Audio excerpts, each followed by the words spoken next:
Hello दोस्तों, wire trans नमस्कार। मैं दीवान सिंह। यह EIBA का Haryana bank employees federation registered का एक रेजोल्यूशन है और इस रेजोल्यूशन को पढ़ने के बाद मुझे लगता है कि जो सर्विंग एम्प्लॉइज हैं उनमें शायद हिम्मत आ रही है, या ये कहें कि सेंट्रल बैंक ऑफ इंडिया जिस प्रकार से ये पोस्ट हत्या करके बैठी हुई थी उसके खिलाफ एक बगावत हो गई है।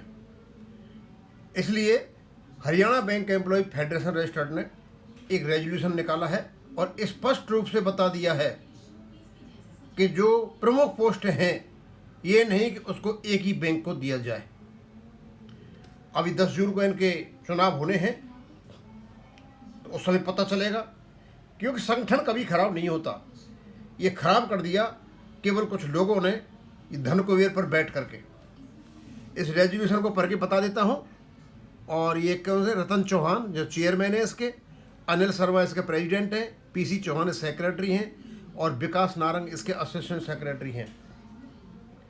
मेरे लिए इम्पोर्टेंट इसलिए है कि इस चीज़ को हम दूसरे डेलीगेट्स तक पहुँचाएँ कि Haryana bank employees federation registered ने क्या वहाँ पर अपना स्टैंड लिया है।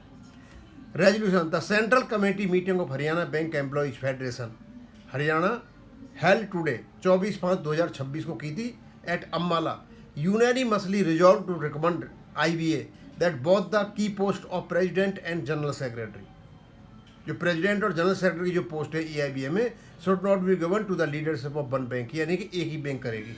बैंक और भी हैं, कोई सेंट्रल बैंक ऑफ इंडिया ही नहीं है, उसके अलावा और भी बैंक हैं। EIBA की पोस्ट यदि सेंट्रल बैंक ऑफ इंडिया को लेनी है तो प्रेसिडेंट की पोस्ट दूसरे, तो इनमें पंगा हो गया, इनमें झगड़ा हो गया। The leadership of EIBA please take note accordingly, और EIBA की लीडरशिप को बोल दिया है कि आप इसको अच्छी तरह से अपने ध्यान में लगा लें, क्योंकि इसका वहाँ पर प्रश्न खड़ा होना है। The office bearers of EIBA be finally decided through proper consensus at the level of existing central committee और the office bearer of the BIA।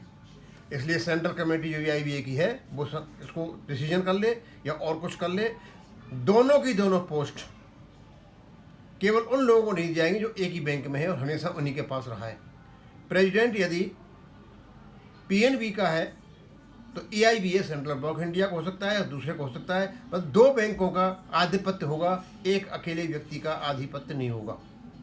और ये तो मैंने बता ही दिया नाम किस किस के हैं, ज़्यादा खींचना नहीं चाहूँगा। मुझे इस केवल और केवल तो डिसेमिनेट करना है अपने चैनल पर कि भाई दूसरे जो डेलीगेट हैं वो भी अपनी अपनी बातें बताएं कि आप क्या कर रहे हो, जिससे पता चले बैंक पेंशनर्स को कि आप लोग कर क्या रहे हो। अब इसको मैं यहीं ख़त्म करूँगा। थैंक यू, धन्यवाद।